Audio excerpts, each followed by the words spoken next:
Your comfort zone starts where the questions you ask start making the experts uncomfortable. But then you aren't even here for anything comfortable.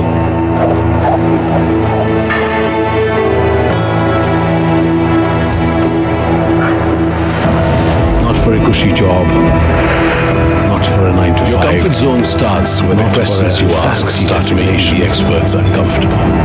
You're not made to settle for anything comfortable than what ignites your spirit. You're not here to write code. You are here to rewrite, not for a cushy job. You're not made to design games. Questions you ask. You're here to change the game. You're not made to. You're not here to mark your attendance. You're here to leave your mark on the world. To write code. You're not here to be created for jobs, but to have jobs be created for design. You're not here for the purpose of making a living. You are here to make living full of purpose. You're not here to upgrade your skills. You are here to upgrade the life of billions. You're not here for the rat race. You are made for the human race. You are not made for anything small. In fact, you are not made for anything less than creating a dent in the universe. Hero wired. Be made for big things.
Good morning, everybody. I should actually say good morning, good evening, good night, because we are reaching out to the whole world and alumni from all over. So welcome to another Sangam event. As you've seen, we've had a number of programs since December, and this year's theme is restoring balance in STEM. The idea behind this theme is we really believe that STEM subjects should be an instrument of change that can help us restore the sense of balance in our world. So we've been exploring different interpretations of the meaning of balance sustainability versus development, the benefits of data mining versus privacy.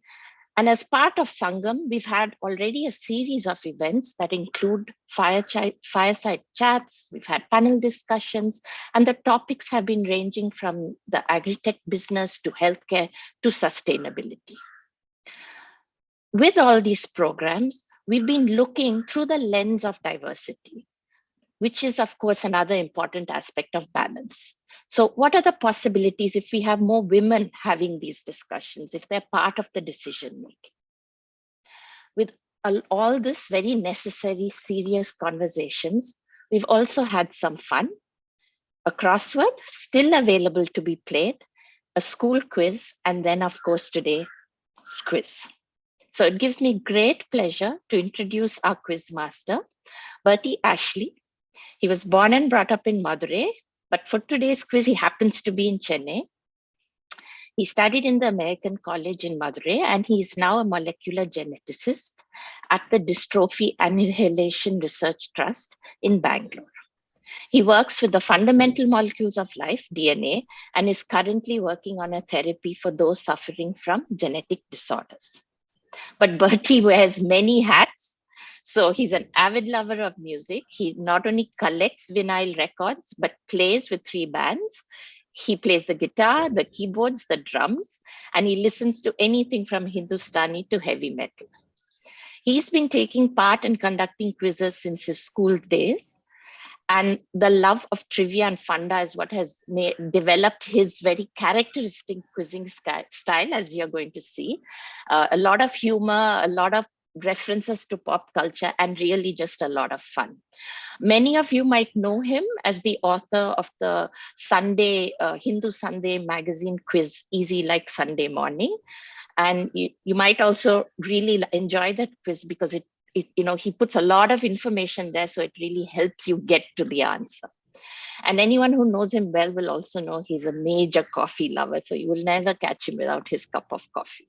So with that very short intro, let me invite Bertie to take over, and I wish you all a great Saturday or Friday night, depending on where you are, quizzing into the weekend. Bertie, over to you. Thank you so much, ma'am. Thank you so much, Auntie. This is amazing. It's an absolute honor and a pleasure. I was just telling everybody that, there have been so many times where I've landed up in IIT to do the lone wolf quiz or to be part of a lecture, take part in lecture. And it's genuinely an honor and an absolute pleasure to be your quizmaster for today. It's going to be a very simple quiz. It'll be a fun quiz. We have the quiz. I'll see if you can get the rules up and on it. I would suggest that if you are playing with a family or with friends, you can have your chat separately, not on the main chat, or you can have a WhatsApp group where you can discuss the answer, then put it up, because it's going to be a lot of fun. And I would strongly suggest that you come up with one answer as a group, and then you put it in the Google form, right? Those who are watching us on YouTube, I'm sorry that you won't be able to take part in this, but you can play along as well. You can try answering the questions and figuring out how well you fare. Normally I would also have my good friend, Mr. Nambirajan, along with me, but unfortunately he's not able to join us today. So it's just me. But that's not going to stop us from having some fun discussions and banter, because I invite you guys to have a chat with me. So I have a chat box open as well. So either Shanti or Nishani, anybody who would like to, interact or say something, I'm more than happy. And on YouTube also, we'll be following the comments. So if anybody's got something to say, please go ahead. So just before we start, we have some rules, or as I would like to call them, guidelines. So the questions will be asked for those on Zoom over here, and will be also relayed on YouTube Live, and the answers have to be entered only in the Google form, right? If you do not have access to the Google form, we'll probably post it on the chat right now. And all you have to do is click on it. Now, here are some things. Obviously, the Google form asks for certain data, like your email ID and your name, so that we know who's taking part and who to give the prizes to. There's something called which year did you pass out. I would like to ask you to also put there your batch, which department you were in, and also which hostel you were in, so that we can also maybe later on think about which hostelite or which particular hostel had the most representation, and who who in that particular hostel is the top scorer, so on and so forth. So remember, in the place where it asks for your passing out year, the batch, please also put in which hostel you were in and which batch, which department you were part of. Now, please don't share the answer in the YouTube live chat. Only answers captured in the form will be taken in. So if it's on chat or on YouTube live chat, it's not a problem. And it won't be taken into consideration. It has to be only on the Google form. Okay. One way to do it is to have two devices. Probably use a phone to put in your Google chat and the others to watch what's going on here. Now, quick thing, don't refresh the Google form. You will lose all the data. So let's say if you're 10 in and then you refresh it, you'll forget which are the first 10 answers you put in. So try not to refresh that. And it is not mandatory to answer all the questions. There are about 25 of them. It's all of them, and there are negatives. So you can put in a good answer. You can put in an interesting answer. We might give you a point for being really interesting. Quite interesting, as Stephen Fry would say. So there are 10 points for each correct answer, no negatives. And the Quizmaster's decision is final, which in this case is more. So the results will be shared in a few, probably in a day or so. And finally, we are all very intelligent, so we don't need to use artificial intelligence, which is asking Googling or Binging or asking Alexa or asking Siri or so forth. I've tried to make this quiz as non-Googleable as possible. There's a lot of visuals and there's a lot of fun data, but let's try to use our collective brains. And let's get going. So this is how it's going to happen. I'm going to ask all the 25 questions and a stretch right now, and you answer, and then you submit the Google Sheet.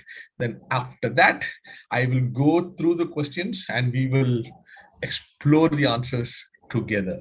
And then we'll see how well you've done. That's about it. Okay. So Bertie, easier than an IIT quiz. Rules are easier than an IIT quiz. We call our exams quizzes, you know. Oh, yes, you do, don't you? Okay. For all those people who are feeling nostalgic about those quizzes, I hope that you don't find yourself staring at different equations and different ways to do it. But yeah, here we go. Good luck, everybody. So this is question number 1. Bertie, 1 minute. Yes. This is Nishani. I think you have to put the link, the form. Oh, it's not. Oh, should I mean on the chat? Yes. Okay. Am I to do it, because I'll have to go to. Sorry, Maha, do you have the link? Yes, I do. I'll put it on there. Yes, please. Yes. Okay. One No minute. problem. I'll give you all time. Don't worry. I'll give you all time to fill in the form and get to where you are. But in the meanwhile, let me just tell you about this wonderful woman that you are looking at. This is Caroline Herschel. She was born in 1750 and she trained to become a singer, technically an opera singer. Okay. Now she later realized that her passion was the sky. She loved looking up at the night sky. So she and her brother William Herschel, they got absorbed in astronomy and recorded observations meticulously. They were very meticulous. They recorded 2,500 new nebulae, star clusters, and that became the basis for what's known as the New General Catalogue, by which all celestial bodies are named till this day. Till this day, what she used is what we used to name all celestial bodies. She, by herself, discovered 14 nebulae, 8 comets, and 561 new stars, which prompted the great King George III to employ her. So that's a story about Caroline Herschel. We will be putting the link in a minute. There you go. The link is up there. That's the form. All of you have the same form. All you have to do is just fill in the details. And as you can see, after you fill in your name, your email ID, your batch, where you have to also put which hostel you are in and which department you were in. You'll have then the different question numbers, and this is question 1. And the question is simply, what world first was Caroline Herschel in the world of science? That was the question. She was the first person, or she was a first example of what in the world of science? The great Caroline Herschel from 1750. Okay, the form has been shared by Maha. Thank you, Maha. And as you can see, it has certain data that you have to enter: name, email ID, so on and so forth. And in the particular section that says year of passing out, the batch, please include which department you are, which hostel you are. And I can already see some chats about going, go Ganga, go Godavari. So nice to see some really, I can see that you still have that spirit of competitiveness. Let's see how it goes. By the way, is there a Kaveri hostel? Because I'm having Kaveri decoction coffee, something which every time I come to Chennai, I need to have. Either ID decoction or Kaveri decoction. There is a Kaveri, all our hostels are named after rivers. So I remember, yeah. Very good. Does Kaveri hostel get free Kaveri decoction? If so, that's where I want to stay. I'm sorry. I think you have to come in and change some of those rules. Hello, Warden Kaveri. So there you go. So this is question number 1. It's about Caroline Herschel. Here's I like giving lots of clues, because just like Shanti said about my Sunday quiz, I like people figuring out the answers. I don't want anybody to get 0 or even half, 50% of. I like everybody getting a good, nice, solid score. So here is another clue I'll give you. I would suggest every single scientific department, at least if not everything, at least physics, to have a lovely poster of her hanging up in the rafters, so that women can look up to her and realize what she did in the 1750s. So that's your first question. What was she? The first example in the world of science. Okay, now that we've got that out of the way, let's go to question number 2. This is a memorial to a certain scientist outside the bull ring in Madrid. Bull ring is obviously the place where you have the bullfights. And as you can see, it's a bronze statue of a matador saluting him with his hat.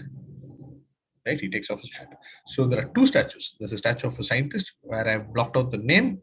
And then you have a statue of a matador taking off his hat to the aforementioned scientist. Now the inscription reads, to Dr. Dash, with a gratitude of bullfighters, their lives were in less danger because of his discovery. Okay, so it's a scientist and he's discovered something for which he won the Nobel Prize in 1945. So my question is, who is the gentleman who won the Nobel Prize, and what did he win it for? So you need 2 answers. So first, the name of the scientist, and second, the name of his invention.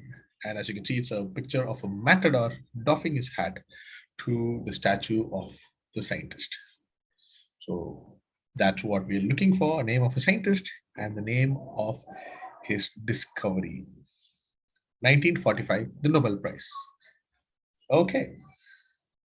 Let's go to question number 3. By the way, quick thing, for those who have come in a little late, I will run back through the questions a little faster later, so that if you have missed out anything, you can fill it up later. Don't worry about that.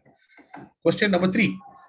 In 2010, the Nepali government held a historical cabinet meeting outside of their official buildings to draw the global community's attention towards climate change and its impact.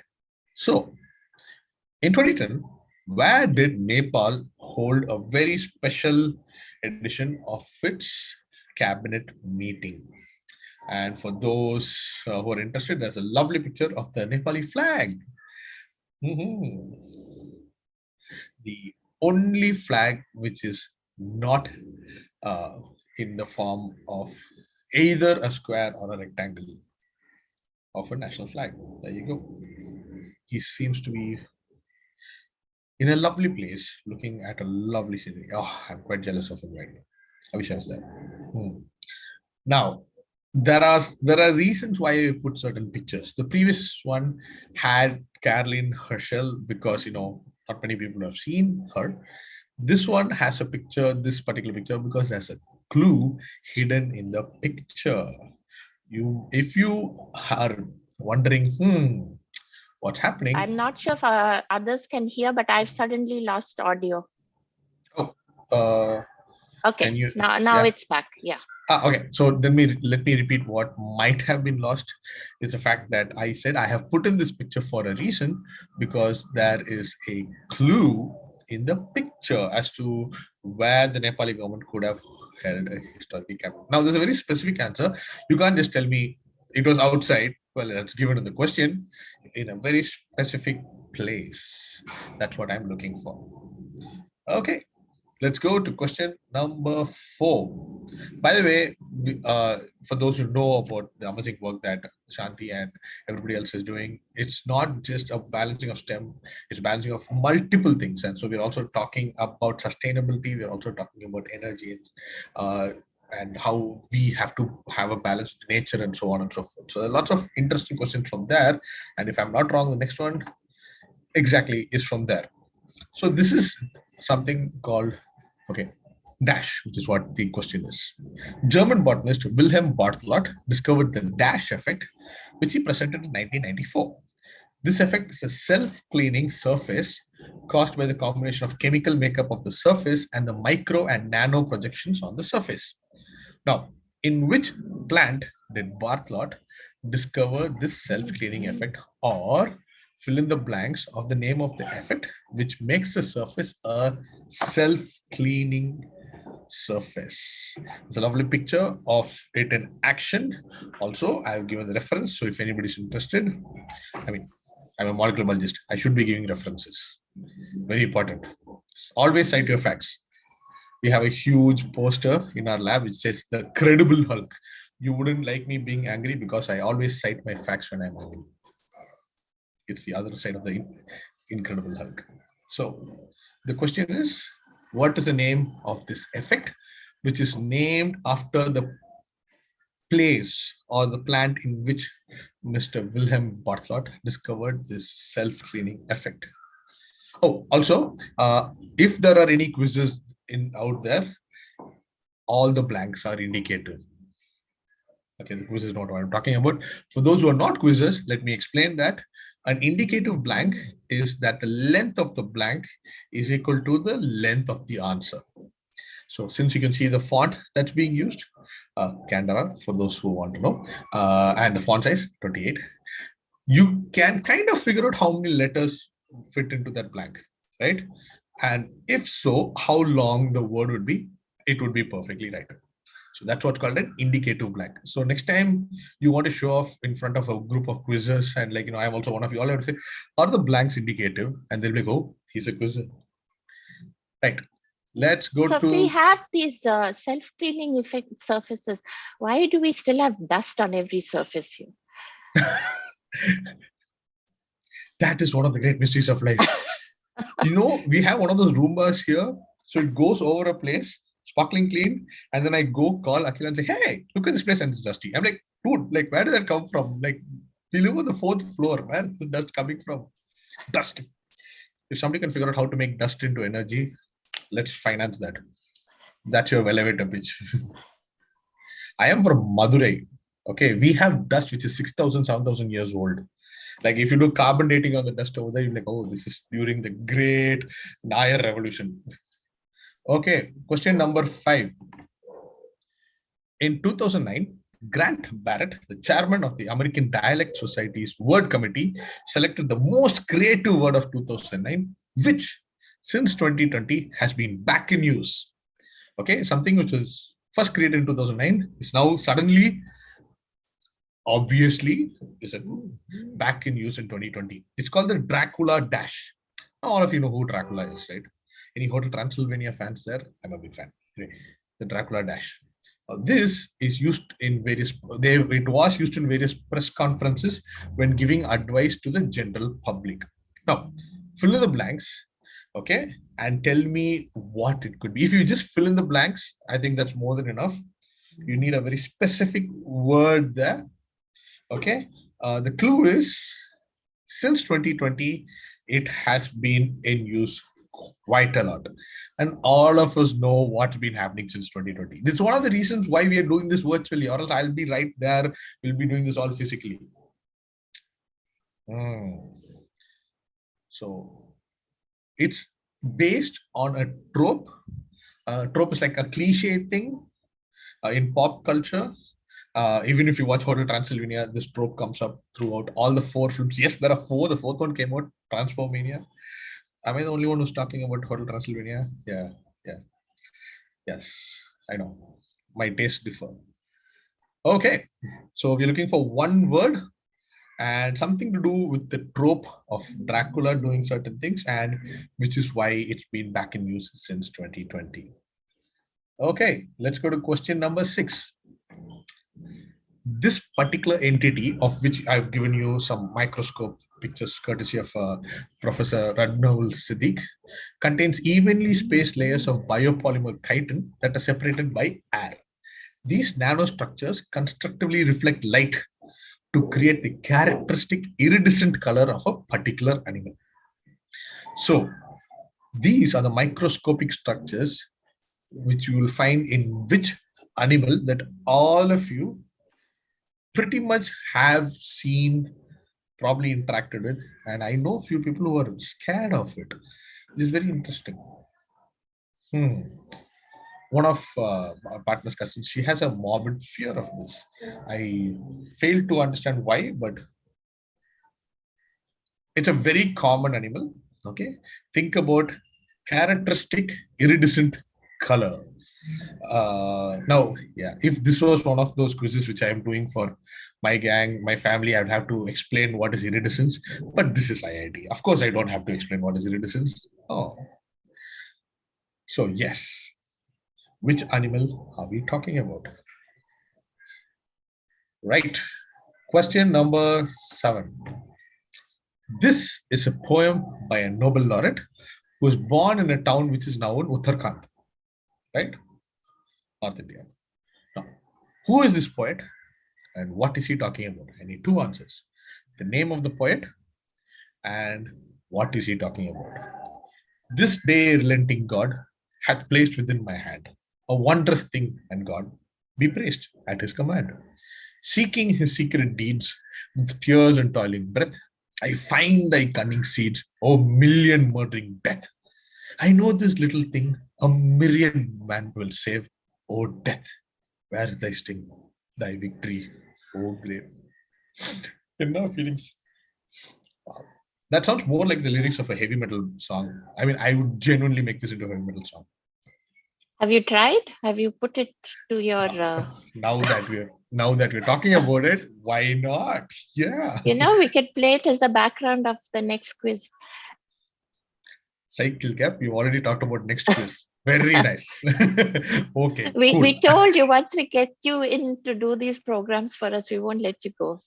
By the way, Shanti, so in Bangalore, we used to do a music quiz where in a round, myself and my quiz partner, we used to play the music live. I'll have a guitar and a keyboard and he'll have a cajon.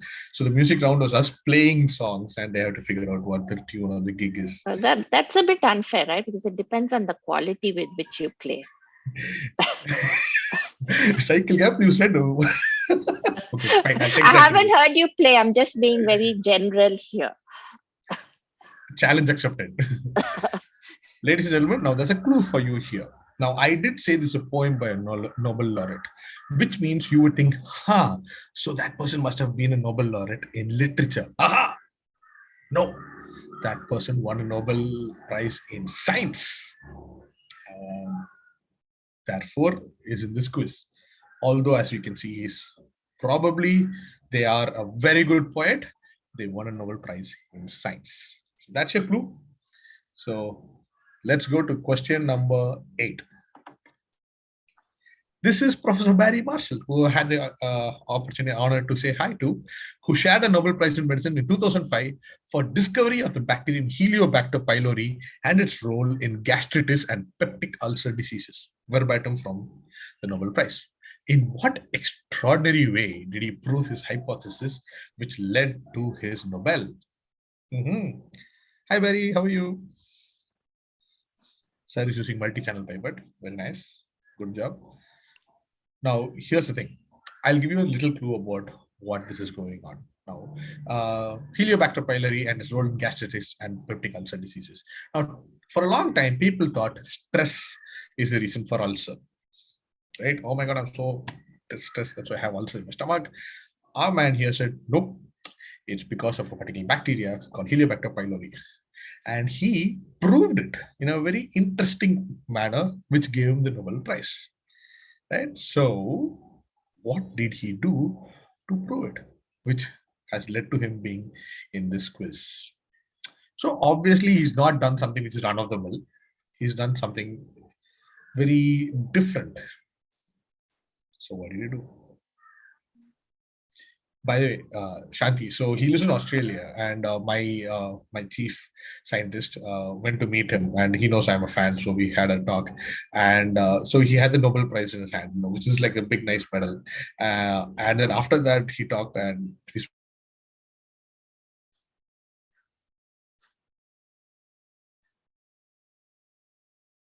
Bertie, I think unfortunately my network is not very good, so I'm losing connection. No, I think Bertie's connection is lost. Okay, because last time I think it was me.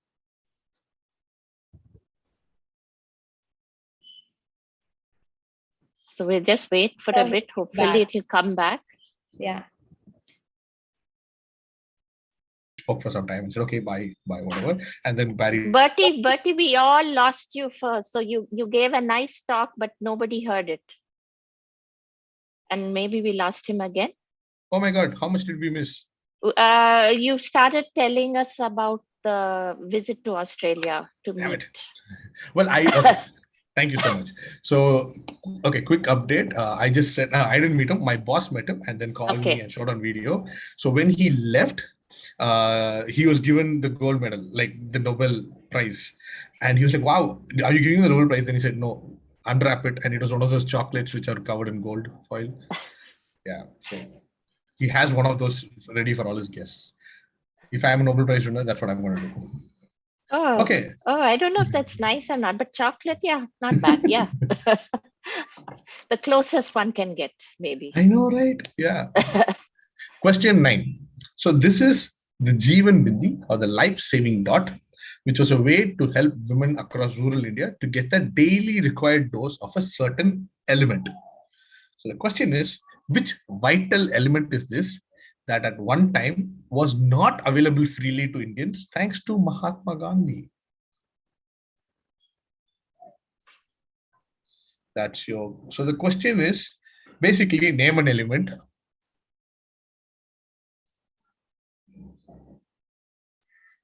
And here's your clue that is not available freely to Indians thanks to Mahatma Gandhi.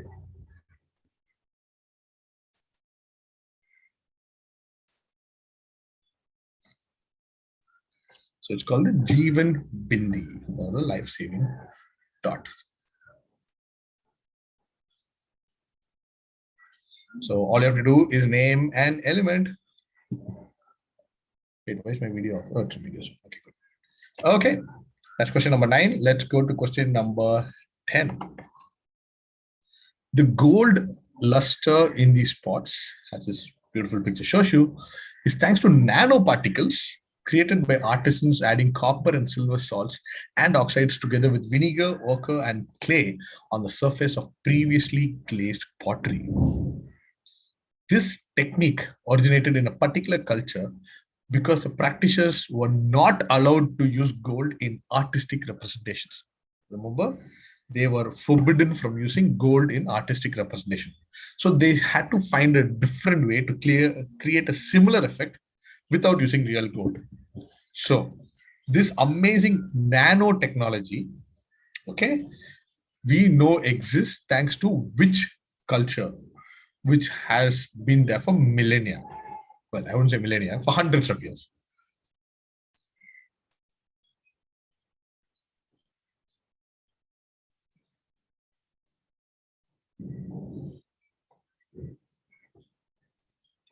Okay, we're talking about a particular culture.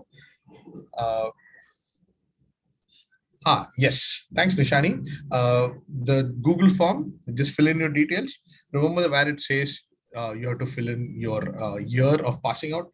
Please also fill in your department and the hostel that you were part of. We might have some prices based on that.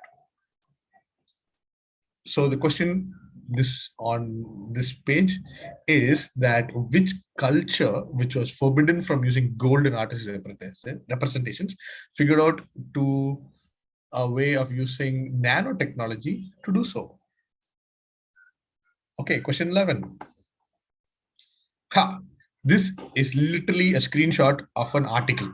That's all. I've taken an article by Marley C. Van Dyke et al. Which from Current Opinions on Microbiology. It's from 2019. And all I need is the blanked out word. So this article tells you about dimorphic fungal pathogens and how varied they are, how many different varieties they are, and where you can find all of them. So, what is the name of this paper? Very interesting question this is. Now, as Shanti already said, I am a big fan of pop culture. Popular culture is my thing. And obviously, as soon as I saw this paper, I'm the one who featured it in my journal club, and my students loved it. They would have never got to reading that paper if it hadn't been for this title. Because, if I tell them we're talking about dimorphic fungi, they're like, sir, no, sir. But when I told them the title, they're like, yeah. So there's a lot in a name then, right? There's absolutely a lot in the name. Absolutely. So there's a biochemical pathway called NGAM, right? Which we use in metabolomics. Somebody wrote a paper called they came up with some way to put GA in front of it, okay, as in the two molecules, and they call it Gangnam style. Okay, and they said, and then everybody's like, what a paper. I'm like, listen, everybody knows about this pathway, but everybody's talking only about that paper because so that phrase, a rose is a rose by any other name, that's not true then. No? All these years they've been. Yes, unfortunately not, at least in science.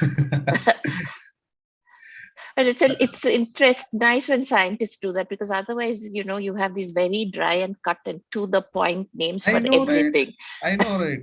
I mean, but also, honestly speaking, other than the title, the paper is only about dimorphic fungi. So, ladies and gentlemen, my question is simple. Fill in the blanks with the name of a dimorphic fungi. And the clue is, it's something to do with pop culture. By the way, if any of you are playing with family members, this is the time you turn to your kid and say, do you know the answer? Go ahead, do it. Ask the young one, ask the millennial, ask the Gen Z. They know the answer. Trust me on this. Okay, question 12. We have another government question. This is the government of Maldives. They also held a cabinet meeting in 2009 under unique circumstances to highlight the threat of global warming, which is also a warning. There you go. Yeah, that was a Freudian slip. That was a Freudian slip, absolutely. So where did the government of Maldives hold a cabinet meeting in 2009? Is that the national dress of Maldivians? Okay, yes, sir, go ahead, Shanti. Till this quiz, I didn't know how many of these meetings were held on beside water with a flag. I know, right? Next, we should ask the Tamil Nadu government. Say, Senja just photo to wearing it. We'll give them a plan. So that's just a question. The government of Maldives, where did they hold a cabinet meeting? Now, obviously, there's a very specific answer I'm looking for. And those who know about Maldives and what the threat of global warming is, these guys actually went to quite an extreme. That's your clue. They went to quite an extreme to say, if the rest of the world don't get your act together, this is what the future is going to be. That's your clue. The Maldivians said, listen, guys, if you guys don't get your act together, this is what's going to happen to us in the future. So that's your clue. What did the government of Maldives do? Okay, we're almost halfway through. So question number 13. I like this question. I'm a molecular biologist, so obviously there are lots of molecular biology, but I hope it's as interesting as it is to you as it is for me.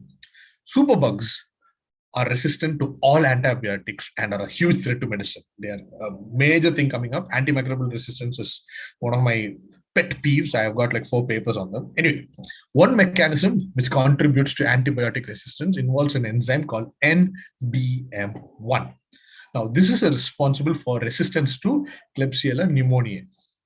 NDM1 was first observed in a Swedish man who fell sick after visiting a particular country. Though it was later seen in other places, the name NDM stuck, okay, because of his visit.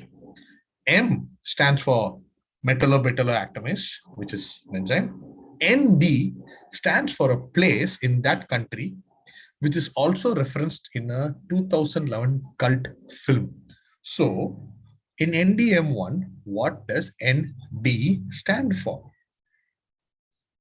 That's it. Now I'll go into the clue phase. But it's a superbug if you haven't figured out what that picture is. Yeah, it's for the Superman sign. Anyway, here's a question. There's a person from Sweden who visited a particular country and fell sick. Okay. And when he fell sick, I mean, he ate something and he fell sick, which sounds like a very cliche thing whenever you talk about foreigners, but unfortunately, that's what happened. So if that is the case, and ND is a city in that country, what does ND stand for? To give you a clue, there was a cult film from 2011, which is actually about this. Or the name of the cult film is about this. I'll give you that. A 2011 cult film, the name of that film is a reference to this. There you go. Let's go to question number 14.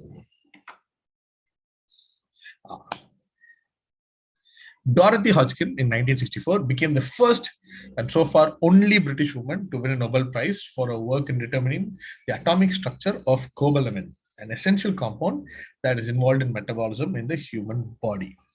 So what is a common name for cobalamin, which is an important center of debate nowadays, as it was recently proved that unfortunately vegans do not get this in their diet. Now, the reason I brought up Dorothy Hodgkin is because she was one of the most uncelebrated, or like she wasn't celebrated enough in her lifetime. As you can see on the picture on the right, she is Margaret Thatcher's teacher. Margaret Thatcher had only one poster in her when she was in 10 Downing Street in her office, and that was of Professor Dorothy Hodgkin.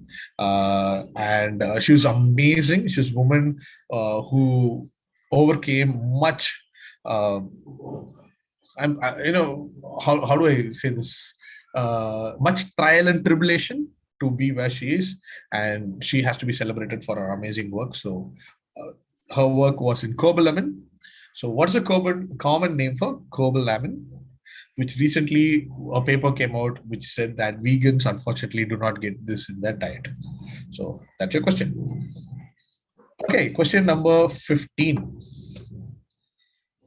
This is a picture of Eunice Foote, who in 1856 in the Journal of Science and Arts perfectly predicted that which was then an unbelievable idea, that she experimentally demonstrated the effects of the sun on certain gases, and she theorized how those gases would interact with Earth's atmosphere for the first time. This was in 1856. In 1859, Irish physicist John Tyndall published similar results, but his work was widely accepted and is globally accepted as the foundation of climate science. Okay.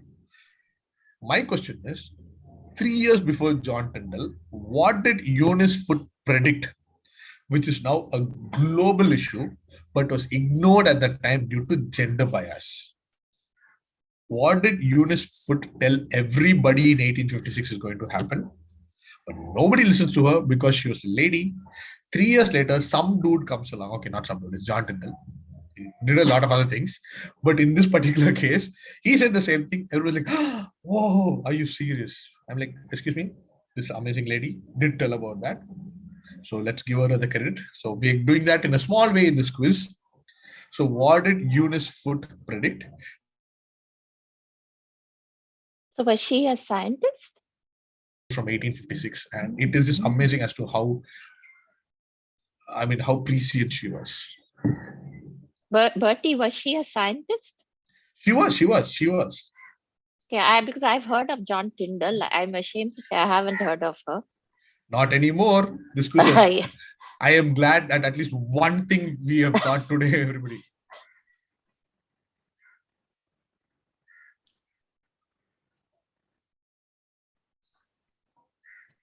I think we've lost Bertie again. Bertie, are you there? Yes. I was on hotspot and somebody called and I had to cut them off. Okay. Yes, no problem. I didn't say anything, so that's fine. So yeah, we're not used to it when you're silent. Even a moment. Shanti ma'am, my mother is watching and she's going to agree so much on this point. She's watching on YouTube right now. Question 16. Okay. So this is about a food item in a science quiz. Okay. So in 1756, this food item was, I won't say discovered, invented. Okay. Now, what makes this food item taste great is the nanostructure of its lipids and proteins. They are combined into an emulsion as little drops that are only few hundred nanometers in size. That's why it does not taste like eggs, oil, or water. It is the interaction of the droplets nanostructure achieved through whipping and heating that contributes to the characteristic taste and texture that makes this item unique and tasty. So, what commonly found food item am I talking about? So, this is something that all of you probably have tasted. Some of you absolutely love, like me. And it is a very characteristic taste and texture, which does not fit in with all the things that goes into making it. And the reason is because of nanotechnology. Okay, nanotechnology, nanostructures. So what food item this is? There's a picture of the nanostructures and there's a paper which says evaluation of oxidative stability of Dash containing polycaprolactin nanoparticles loaded with thyme essential oil. Again, a very interesting article, which as soon as you see the title, you're like, oh, wow, let's read this. And then afterwards it goes into full blown on science. So what food item are we talking about? It's a very, very commonly found food item. I've already given you a recipe. Technically, I've given you what goes into it and how to make it. So all you have to do is figure out what it is. Okay, question number 17. Yes, we have a couple of choose the best answers. This is a picture of the very first Indian female practitioner of Western medicine. And she became that after she lost her newborn child due to lack of medical care. In 1886, at the age of 25, she was appointed as the physician in charge of the female ward of the Albert Edward Hospital. So who was this lady who was a pathbreaker, who was just amazing? I've given you 4 options. All 4 of them are amazing women scientists. So who was this? Anandibai Gopal Rao Joshi, Iravati Karve, Biba Chaudhary, or Asima Chatterjee? I would strongly recommend that you go and later, not now, Google all 4 of them, because they're all amazing women who have done amazing things in India. But which one of them is this lady who, after having lost a newborn child due to lack of medical care, she said, okay, that's it. This shouldn't happen to anybody else. And I want to do something about it. And she became the first Indian female practitioner of Western medicine. So who was this? Since this is something that you either know it or not, it's not one of those things where you can figure out. I've given you 4 options. So it's basically Inky Pinky Punky. And we have another Inky Pinky Punky question, which is question 18. This lady was the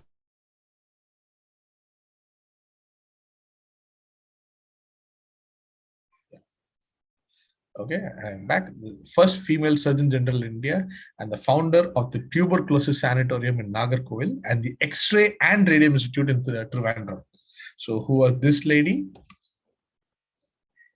I've given you different options. So one of them is this very, very smart looking lady who in those days itself knew exactly how to pose for a photograph. Well done. The very first female Surgeon General in India. Right, we are coming to the last few questions. Question number 19. So this is a study which is helping doctors understand why South Asians are uniquely vulnerable to heart disease. Wow, you don't say. So the second paragraph is most important. Since 2006, the mediators of atherosclerosis in South Asians living in America study has followed more than 900 South Asians in Chicago and Bay Area. They look at lifestyle habits, social and cultural norms, possible biological differences which drive the development of heart disease and related conditions like diabetes and metabolic syndrome. Now, I had to bring this up because I was told there were also going to be people joining us from across the pond. So I thought I'll share a lovely study with you. So I'm not asking you what the study proved. I'm not asking you what they did. I'm just asking you what's the name of the study. What is the name of the study? Now, I can imagine all of you looking and going, what? How do I come up with the name of a study? This is such a boring question. I can assure you that it's not. The answer is staring you in the face. That's it. The answer is literally there on the screen. All you have to do is to peel your eyes and look. For all those who are taking part late at evening from the United States, I am sorry. Yes, this requires you to keep away your beverage and look into the screen. But I would say that once you get the answer, you'll go like, hey, and then I'll be like, yes, you got the answer. If you have a grin or if you just had a small smile, then you know what the answer is. Since you mentioned beverage, Bertie, where's your coffee? That's a problem. I drink a lot of coffee really fast. Yes, my coffee is done. Kaveri coffee, that too. Question number 20. This is the amazing chemist Glenn Seaborg. Okay, and this was his address when he was at work. Glenn T. Seaborg, Lawrence Berkeley Laboratory, Berkeley, California, America. What is so unique about this address? I absolutely love this question. What is unique about this address? The clue is that he's a chemist. Yeah. Glenn T. Seaborg, Lawrence Berkeley Laboratory, Berkeley, California, America. This is going to be very easy if you're a chemist. Even more easier if you are a chemist in California. Considering the number of alumni from IIT who are chemists in California, I wouldn't be surprised if one of you are actually working in this place. But what is special? And when I say unique, he is literally the only person in the world who has this. You can't think of anybody else. Only person in the world is this. Oh, this is 20. Wow, this is the only question where I did not put the question number. Excellent. So that's what's unique? You forgot the question number. Only question in the world where I forgot the question number. Probably. So look at the address. I've also written it in such a certain way that should help you elicit the answer. Glenn T. Seaborg, Lawrence Berkeley Laboratory, Berkeley, California, America. Yes. Question number 21. In 2010, a new species of mushroom was discovered in Malaysia, which surprised scientists with its spongy appearance that they couldn't help themselves and named it after everyone's favorite resident of a place named after a hot fashion statement. So this mushroom is called Spongiforma -IIEE. Okay, so what is the scientific name of this mushroom? Okay. To all those who are taking part in this quiz with their family, again, this is the point where you turn to somebody in your family who's either a millennial or a Generation Z and like, hey, what is this? What's the answer? Turn to the kid will give you the answer for this. That's it. There you go. Whatever the kid says, as incredulous as it sounds, put it in, that's the answer. And the question is, what's the scientific name of this mushroom? You're all wondering, why would my kid want to know the scientific name of a mushroom in Malaysia? Guess what? He or she does. Okay. Question number 22. This is a hypothetical tweet. Basically, if this person was at that point of time, if he or she had access to Twitter, this would have been their tweet. Okay, just picked up my second Nobel Prize. They thought I was pretty, called me positively radiant. 3:41 p.m., December 10th, 1911, from Twidio Active. So whose tweet could this have been?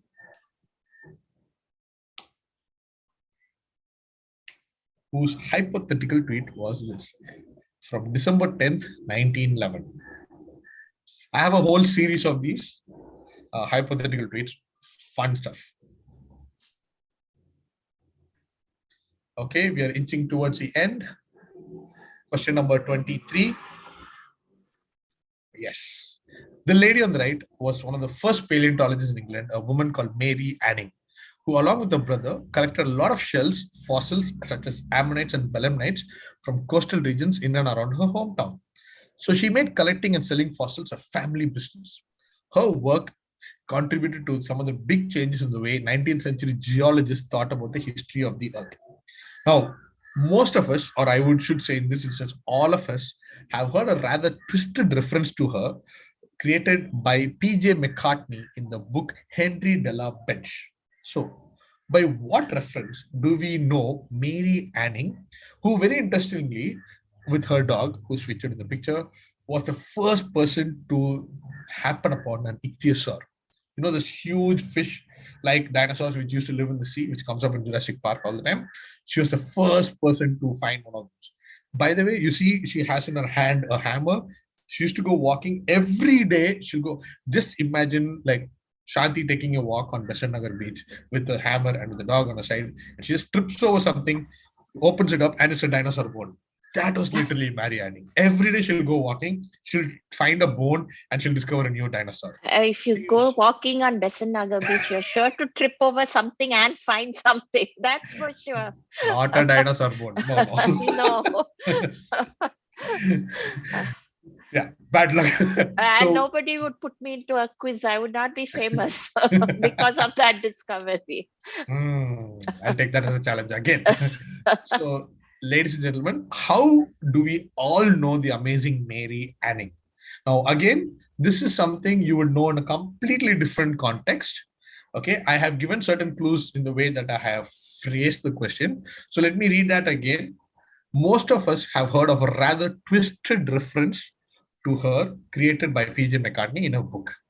So by what reference do we know Mary Anning, who was one of the greatest paleontologists of all time? Very interestingly, if I'm not wrong, there's a movie coming out about her. Yes, there is a movie coming out about her. If you're into paleontology or even just dinosaurs, who doesn't like dinosaurs? Go check it out. Okay, penultimate question. What is special about the reproduction process in seahorses? Very simple question. There you go. What is special? So the thing about seahorses is something that happens which is unique in the world of animals and whatever, which are we back? Yes, I'm back. Yeah. Which I think is perfect about to bring about balance in STEM. That's a clue. Yes, this is a quiz about balance in STEM.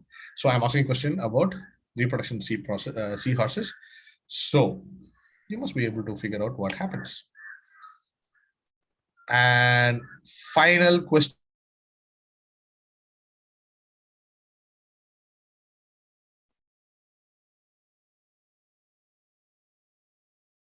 Did we lose him again?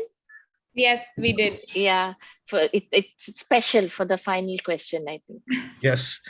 This is what's called a dramatic pause. I think we need a new word for it, but the pause part, I agree. Network induced pause. Network induced pause. So the previous question was special because this is a quiz about STEM, balance in STEM, and it was about seahorses. So you should be able to figure out what that was. Now this one is not about STEM, but I just thought it's a fun question to end the quiz with because it's very science and it's kind of things that I love. Let me get ready to read the question. Lacrometry factor synthase is released into the air when you do a particular daily task. The synthase enzyme converts the amino acid sulfoxides of the item you're working into sulfenic acid. The unstable sulfenic acid rearranges itself into synropanthiol S oxide, and this gets into the air, irritates the lacrimal glands. So, what are you doing for this very interesting chemical reaction to happen?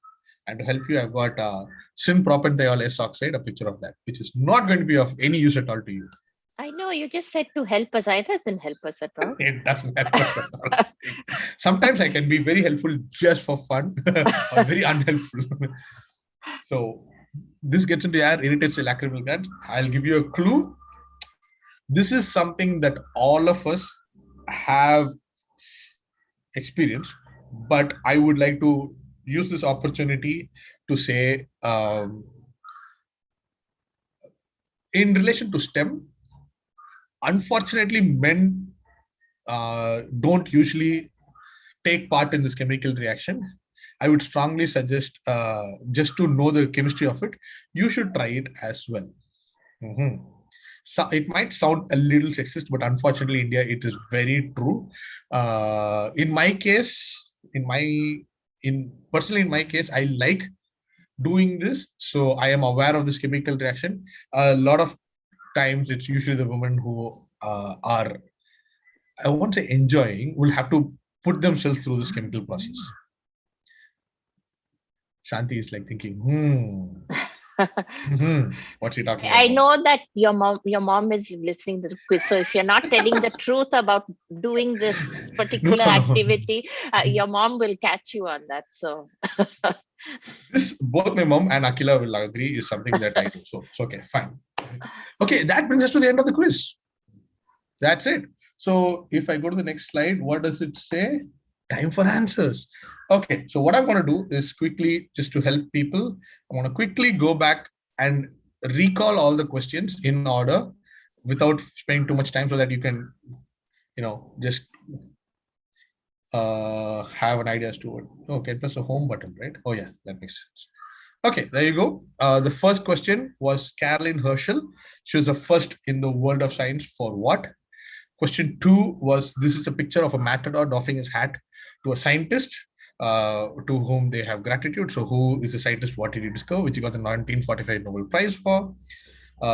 In 2010, the Nepali government, where did they have their cabinet meeting? Not in the usual place. So where? Question 4, the German botanist Bartlett, he discovered a self-cleaning surface in which plant, and thereby now we have that textile. This is called the Dracula Dash, which is a very interesting term that came into existence in 2009, but has been in use since 2020. Where would you see these structures, which are responsible for a very interesting color pattern? Whose poem is this? Who was born in Uttarakhand, but got a Nobel Prize in science, not in literature. This is Barry Marshall. What did he do to win his Nobel Prize? This is Jeevan Bindi. So what element do these women get from Jeevan Bindi? This is a beautiful gold pot, which thanks to nanotechnology uses non-gold items. So which culture, which was forbidden from using gold, is responsible for coming up with this amazing piece of pottery? This is basically a scientific paper about dimorphic fungi. What is the blanked out term in the title of the paper? The government of Maldives, they held a cabinet meeting in 2009. Where did they hold it? These are superbugs which are immune to antibiotics. They're thanks to an enzyme called NDM1. I gave you what's M. Tell me what's ND, which is the name of the city. This is Dorothy Hodgkin. So she worked out the atomic structure of cobalamin. So how better do we know cobalamin? This is Eunice Foote, who was the first person to tell us about a major issue in climate science. Nobody listened to her because she was a woman. What did she tell us about? This is a food item which all of us enjoy, which is full of nanostructures of lipids and proteins. What food item? Who was this lady? Who was the very first Indian female practitioner of Western medicine? Who was this lady? Who was the very first female Surgeon General in India? What is the name of the study which is about South Asians and why they're uniquely vulnerable to heart disease? This is Glenn Seaborg, and I've given you his address. What is unique about his address? This is a mushroom found in Malaysia. What is the scientific name of this mushroom? This is a historical tweet or a hypothetical historical tweet. Who could have tweeted this? This is Mary Anning, one of the greatest paleontologists of all time. How do we know her, or by what reference do we know her? What is special about seahorses? And finally, what would you be doing for this very interesting chemical reaction to take place? All right, ladies and gentlemen, there's a Google form. All you have to do is press submit. Make sure that you've put in your name, your email ID, and also your batch and your hostel and which department you were. Did I lose Shanti? I don't think I can see her. Oh, No, I'm here. She's gone for a refill of coffee. Excellent. Okay, now other people, what we can do is we can open up the chat so people can discuss the answer here. Let's see if somebody, because now that you've submitted the questions, the answers, we'll be able to discuss the chat. Anybody else who wants to come on screen and talk to us about, please, you're more than welcome to do so. And we will be going through the answers. I'll give you a few more seconds. So in that meanwhile, we'll make sure that all the answers have been captured. Also, at any point of time, if you have any comments about the quiz, people are saying they're submitted. Thank you. Thank you so much. Please feel free to share it. If you have learned even one thing new, I am more than happy. My work here is done.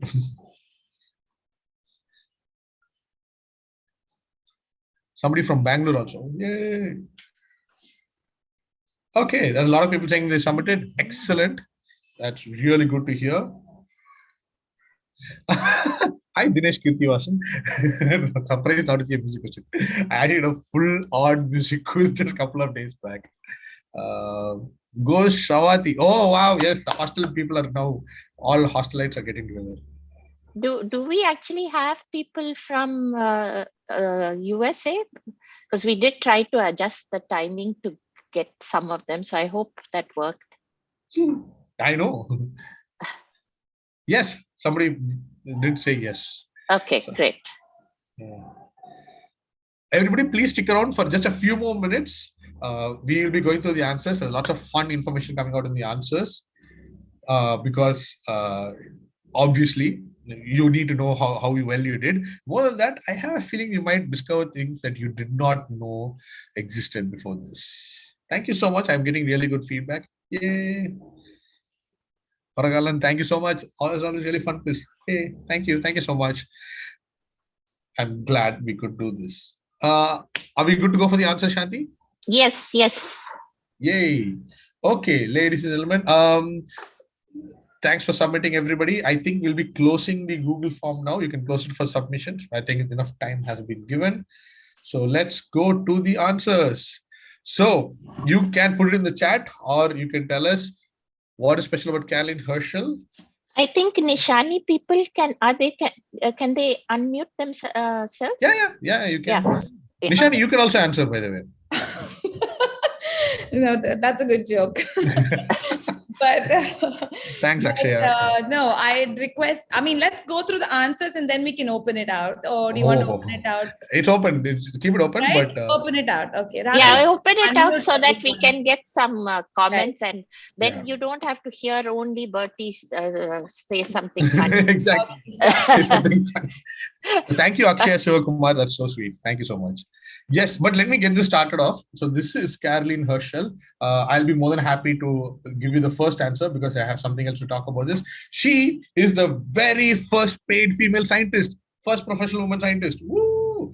The first person who was a woman to get paid for doing science, which is amazing. And the fact that they had to wait so long for that to happen is very atrocious, obviously. But then she's the one who led it. She was a great singer. She was an opera singer. She discovered 8 comets and she worked with King George III. And she's an amazing person. And I'm just so glad we got to learn about her. Now, quick thing, if you're interested about women in STEM and work that's being done in India, there's an amazing Twitter handle called Bias Watch India, which follows and makes sure. I love the fact that they troll every single panel. If any organization, however big it is, has a panel which has less than 50% women on it, then they start trolling that Twitter page, which I think is amazing. This is how we should do it. It's about time that there are amazing women in India who are doing amazing work. And I just hope that, like Caroline Herschel, all of us get what we deserve and get to that platform that we got to. So this is my dedication to Caroline Herschel. A lot of people don't know about her, but yeah, if you look up and you see a star, it's probably named by Caroline Herschel. So there you go. Hats off to Caroline. By the way, ladies and gentlemen, you can use a chat, you can use a mood to tell me about what you thought as well, and if you didn't know or did not know a certain fact. Okay, question 2. Who was this 1945 Nobel Prize winner? Who do you think helped bullfighters? Anybody knows what's happening? Yes, that's it. We have answers running in. This is, of course, Dr. Alexander Fleming and penicillin.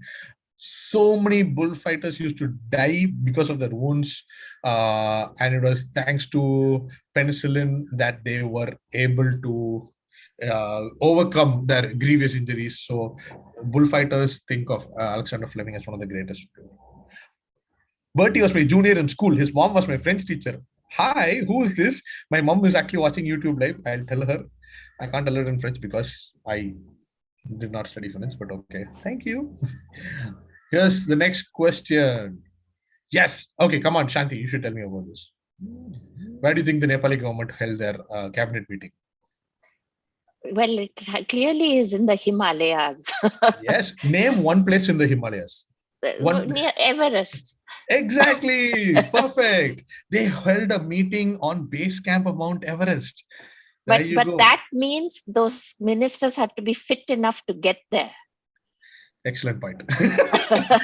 But as you can see, here's the thing. Mount Everest base camp is supposed to be filled with snow. But as you can see the picture, it's not. It's dry because climate change has affected there as well. For the first time, they did not have usually snow is like multiple feet thick, meters thick, but as you can see, it's on dry ground. That's the reason they held it there to make a point. Well done, Mount Everest. Okay, so which plant has self-cleaning, which Shanti has clearly said should be something that is much more important. Which plant is this? Which is also the name of the effect. Basically, a plant on which water most probably does not stick. Exactly. Dinesh Kritivasan gets it. This is the lotus effect because he saw the lotus plant and how droplets of water stood on top of it.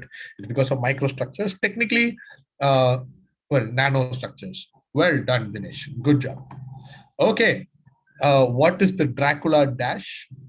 Which since 2020, people have been asked to do. Something that we need to do to ensure the safety of the public. Akshay Sivakumar gets it right. Well done. It's a Dracula sneeze. It's a common trope that Dracula always comes with his cape and then is into his looking into his elbow because he doesn't want to show his fangs. And people said that's how you're supposed to sneeze, into the elbow. That's called the Dracula sneeze. Well done. Blah, blah, blah, blah, blah. If you understood that, then that means you're also a Transylvania fan. What is Transylvania? Okay. What is this animal where you would find these amazingly evenly spaced biopolymer chitins, which lead to a particular iridescence of color? Not a chameleon. Chameleons, some of them are iridescent. A crow? I wouldn't call a crow iridescent. Peacocks are iridescent, but this one is not. This is the butterfly. These are butterfly wings, and I would like to thank Marco Giraldo and Dokel Stavenga for the pictures. They did an entire paper on iridescence of butterfly wings, and it's just beautiful the amount of iridescence that able to get. And now I came across, okay, for example, okay, a lot of people ask me, Bertie, where do you get these questions? Let me tell you, this particular one I know exactly where. So there's this amazing David Attenborough a documentary on I think on Netflix about vivid colors, and he had this particular episode on butterfly wings and how we see this particular color, but then other insects see another color because under ultraviolet it's completely different. And I got so enamored by that episode that I went searching for more details, and I found this paper, and we just made itself the way into the quiz. So that's where I get the question I've seen from. that show. It's amazing. Yes, the colors are, yeah, it's beautiful. So I think it's how he shows how spiders. Yes. That's right? the same one. That's a same one. They have a special UV camera which shows how it goes. Perfect. So that's where. So we're looking for butterfly wings. Okay, who is the poet? Shanti, do you know who this is? Death, where is thy sting? That's the famous line, right? Everyone knows that line. Yeah. So who is this? And he was born in Uttarakhand. Come on. That I didn't know actually. No, I'm. How? So this was Rajendra Pachauri, and Rukmini is the first one to get it right. This is Sir Ronald Ross, discoverer of the mosquito transmission of malaria, Plasmodium. So the cunning seeds of million murdering death is Plasmodium, and he discovered that was reason for malaria. And since he defeated malaria, he was able to ask, "Oh, death, where is thy sting?" Sting being the mosquito. Yeah, so I that line I have always known, but I did not know it was linked to the mosquito. Yes, and my clear misdirection was saying that he was born in Uttarakhand, which is true, but we always think that it has to be some Indian, but it was Dr. Ronald Ross, who was born in Uttarakhand, by the way. Yeah. Okay, Barry Marshall, Talevar, how did he prove that Heliobacter pylori gives you ulcer? Now, Ramki Krishnan gets it perfectly right. Our man drank an entire jar of it, put it in a beaker, drank Heliobacter pylori, gave himself ulcer, wrote a paper about it, and got a Nobel Prize. Oh. Now you know why he has so much chocolate with him. Next time, yeah, I'm glad he offered me chocolate. I offered my boss chocolate and not like a beaker full of. I was going to say, be careful with what he gives you to eat. Well, you might be part of some experiment. As long as I get co-authorship in the paper, okay. Okay, Jeevan Bindi. Maybe he was just stressed that his experiment should work. Dinesh is being really okay. Dinesh, you should be part of the committee. The Viva was a committee, asking the right questions. Okay, what element did these women get from Jeevan Bindi? The clue was Mahatma Gandhi was responsible for people not getting that element. Shanti, why do you think that's a clue? What do you think? What element do you think Mahatma Gandhi? The answers are out. Yeah, the answer's out. Yeah, I was going to say you will think of salt, of course. Exactly, salt. So Kurinji, Team Indo-Thirium and Sriram Gopalan get it right. This is iodine. Because of his Dandi march, people started making salt at their own place, which unfortunately meant that they did not get iodized salt. So they were lacking in iodine, which was a very unfortunate byproduct of a really brave thing that he did. So iodine, which travels through the bindi, is called the Jeevan Bindi. Well done. Okay, so which culture do we have to thank for this early nanotechnology in this beautiful pot? It genuinely looks like gold, but it's not. It's purely because of their absolutely brilliant pottery abilities. And we're talking about 1300, 1400s, hundreds of years back. let me go ahead. This is the Muslim culture or any Islamic pottery, because Islam prohibits usage of gold as part of their visualization or part of their work. So there you go. That's what we're looking for. It's a beautiful book called The Arts of Fire, Islamic Influences on Glass and Ceramics. Do check it out. You will realize that this was responsible for a bit in kicking off the Renaissance in Italy. So yeah, go check it out. Yes, come on. Somebody tell me, what's the name of this? I am pretty sure there was some. Yes, Ramki Krishnan gets it right. But tell me, did somebody's kid get this right? Please tell me.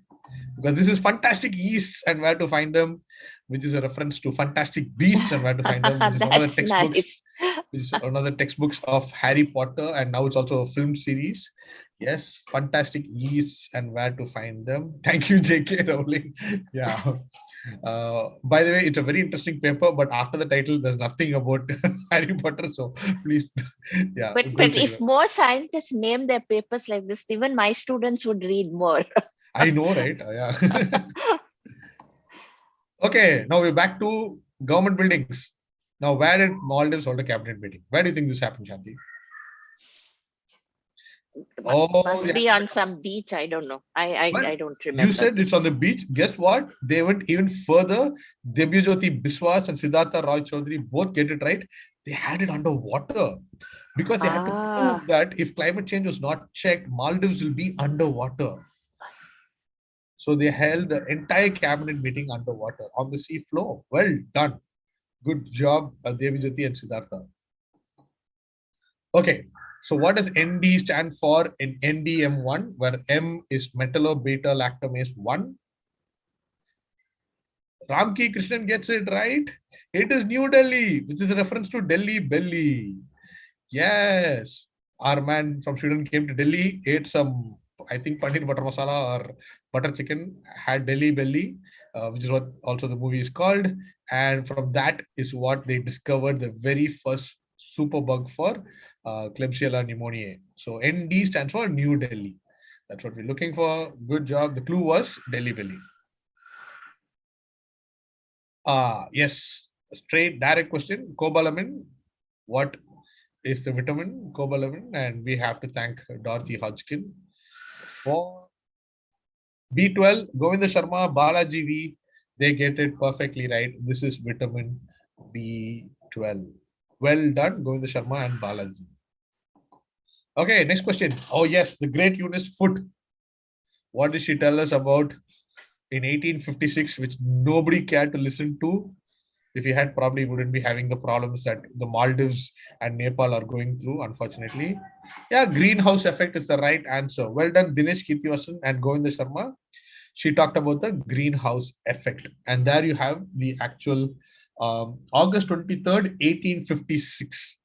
She said that in circumstances affecting the heat of the sun's rays by Eunice Foote, nobody listened to her because she was a girl. 3 years later, John Tyndall said the same thing, and everybody was like, oh my God, this is amazing. Yeah. Yes. Please, ladies and gentlemen, please remember Eunice Foote. She is amazing. Okay. What food item is this? It's a little too early in the morning to be talking about junk food, but this is something that all of us enjoy having. Shanti, do you know what is made of eggs, oil, and water, and by just heating it up, beating it up? Mayonnaise. Exactly. Dinesh, Sriram, Siddhartha, Kurinji team get, not Kurinji team, Siddhartha also get it right. This is mayonnaise. That's your title, Evaluation of Oxidative Stability of Mayonnaise. You are perfectly right, Shanti. Mayo is the reason why it has this particular texture is because of the emulsion of the nanoparticles of eggs, oil, and water. Well done. So who was this person?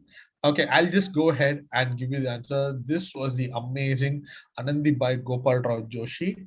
Now, please go just Google her. I can't do any justice to the story of how she lost her firstborn and the trials and tribulations she has to go through and how she came out. And it does have a sad ending. She does unfortunately die at a young age, but it's a brilliant story. Go check out Anandibai Gopal Rao Joshi. And same way, this I thought this will be too easy because as soon as you see her, you know that she has to be Mallu, and you can't have. I know you said Thiruvananthapuram, and I mean, no other name, no other name name. of the name. But this was my giveaway so that people will get everything right, and also the fact that she was amazing, and I loved her hairstyle. I'm like, wow, ma'am, nice going. She's amazing. Well done. There you go. This was the easy one. Yes, that was on purpose. Okay, come on. What's the name of the study? Shanti, you have to tell me. Kumaresh has got it. Yeah. Kumaresh has got okay. I wouldn't have got this, I think. It's called the masala study. It is literally called the masala study. Okay, and now let's go back to the question. How do we go back to the question? There you go. Masala comes from mediators of atherosclerosis in South Asians living in America. There. Yes. You said look closely, zoom in. Yeah, Yes, yes. MASALA. That's it. So this is called the masala study. I mean, come on.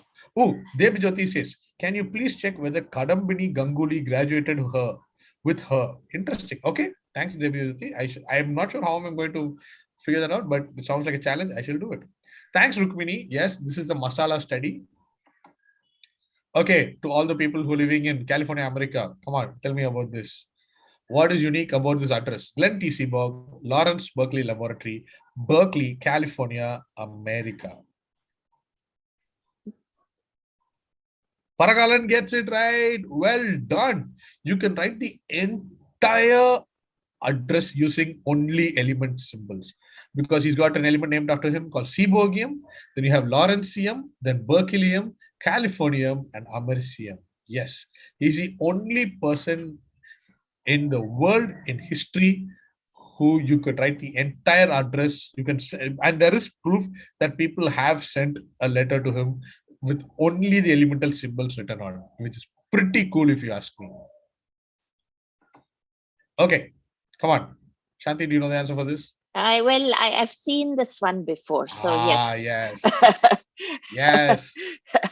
Siddhartha Rai Chaudhary gets it right. Wait, okay, let me ask.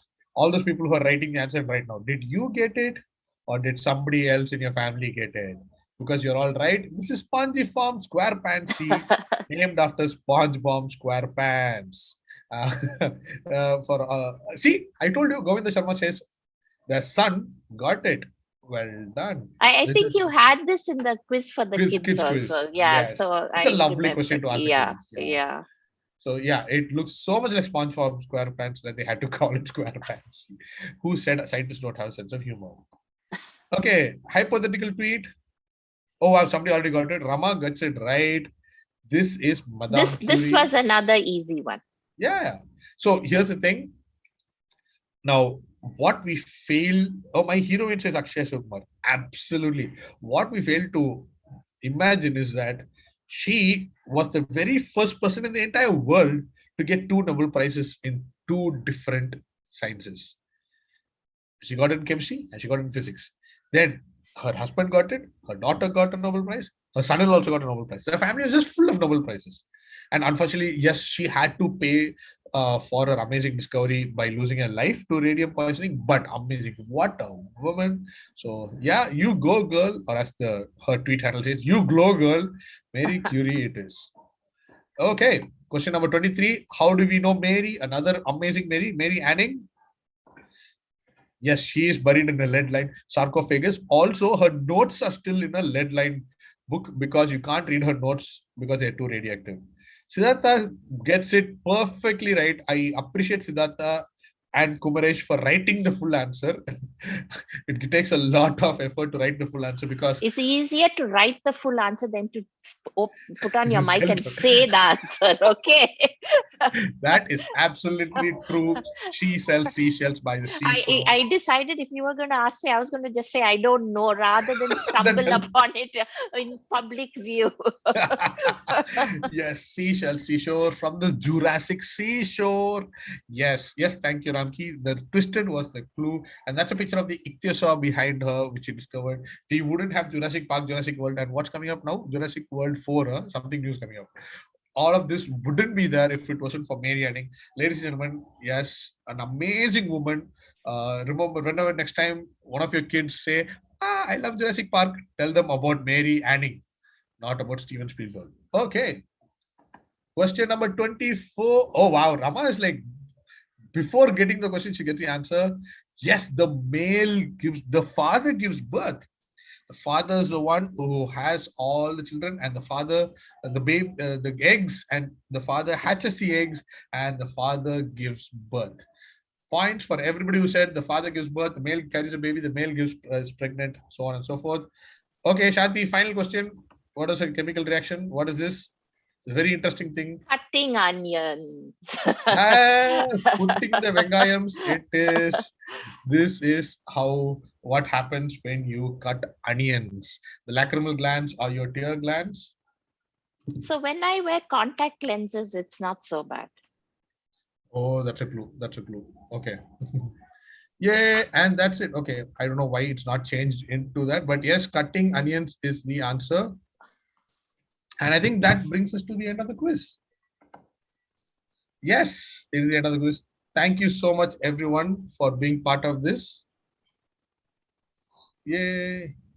Hi, Bertie. Thank you so much. I think we've got a few people who would like to share, their experience in the quiz and all of that. Balaji, can I request you to please turn on your video and your mic and give us a few words, please?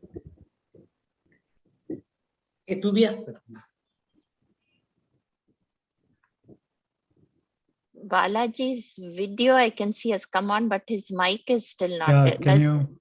Yeah. Yes. Can you guys hear me now? Yes, we can. Yeah, hi. So I'm participating from San Francisco Bay Area. We are glad to have someone from there. IITM 99, and my partner today was actually Siddhartha Roy Chaudhary. So he's from IIT Kharagpur. So although this was IITM only event, he's been my long time quiz buddy from school and all that. So yeah, I think it was a great quiz. The questions were a lot of fun. In fact, some of them had all these nice, like the masala one with the answer in the question itself. I know, it was right there. So it was fantastic. If I'm not wrong, the masala study was about people like you in the Bay Area, South Asians in Bay Area. Yeah.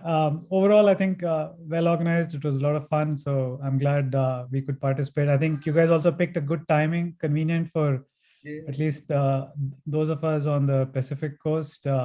Probably a little bit late for the people on the East Coast in the US, but thanks. Thank you so much. Thank you so much, Balaji. And have a good evening. Thank you. I think Akshaya wanted to say something. Akshaya, can you turn on your video and your mic, please? Yes. Bertie, thanks a lot for the quiz. I think it's a great start to the weekend for me this weekend. And again, want to thank the Alumni Association as well for conducting this. Feeling very connected to my alma mater this weekend. And some of the quizzes we had before. Where are you?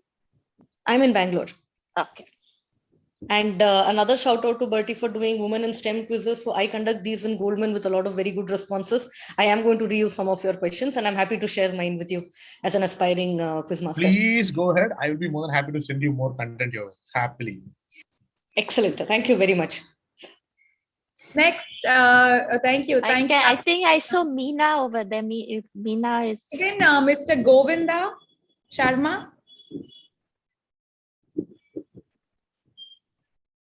Mr. Govinda, you have to, I am on. Yeah, okay. Thanks. Great, really participating in it. In fact, I am very happy. My son also joined me. In fact, most of the answers came from him. Well, the reason as to why I participated in this enjoyable quiz is I'm from the batch of 81, class of 81, and we are going to have the 40th, that's Ruby reunion sometime down December. I thought I should get on to this and maybe create some kind of a drum up, support from my classmates, because when I go talk to them, maybe I can say, "Man, see me in the quiz there." So that's what my whole idea was. And about my member, my son, we all live in the same house. We live together. and his name is Venkatraram Avdhani. So he did his from Triple IT. The thing is, when he married, when he was doing his masters, he also decided to give up his bachelorhood, and then he married his own classmate. He's very, very good at it. Oh, my granddaughter, I think I saw her, but then she disappeared. Yeah, she's there. Bye, Kadeba. Ah, see, it's my granddaughter. Maybe she will be there. Hi. Her name is Sura. Sura, no? Okay. Thanks, everybody. Thank It was you. a great time. Thank you so much. Thank you. Rama, I request you to also come on and let us know how it you. has been. I'm from 1980 batch. I mean, I've never been a participant in any quiz so far. This is the first time I participated, and it was really great fun. I mean, there were questions were some very easy ones, some silly ones, and a couple of ones which I knew. I got the help of my roommate, co-research scholar here, Vipul Dogra, and it was real fun, enjoying. And I was always ready, whichever answer I knew was right, kept it ready so that I could shoot it first. That's how I got it. Well done. Thank you. Thank you so much, Bertie, for this. This was just amazing. I think everyone started off their weekend with a great note, and I think it was very exciting. And thank you so much. Thank you. Absolutely my pleasure. And I'll have to say thank you to the amazing team who have been just fantastic from the get-go to have done both the quizzes, and your level of professionalism and the way that you handle the whole thing. Amazing, guys. I love working with you. I'll be more than happy to help you guys at any point of time. Be part of this anytime. This is a wonderful way for me to start my week as well. And I'm so glad there are so many people who have learned new things, who have discovered new things, as well as having fun, which is what we wanted to do. So thank you all. Have a wonderful weekend ahead. And every time you come across a new fact or something, please do feel free to share it with everybody you know. And remember all the amazing women and amazing men who have changed our lives so far. Thank you all. Take care and have a great weekend. Thank you, Professor Shanti. Thank you so much. Thanks, everyone. Bye. Bye.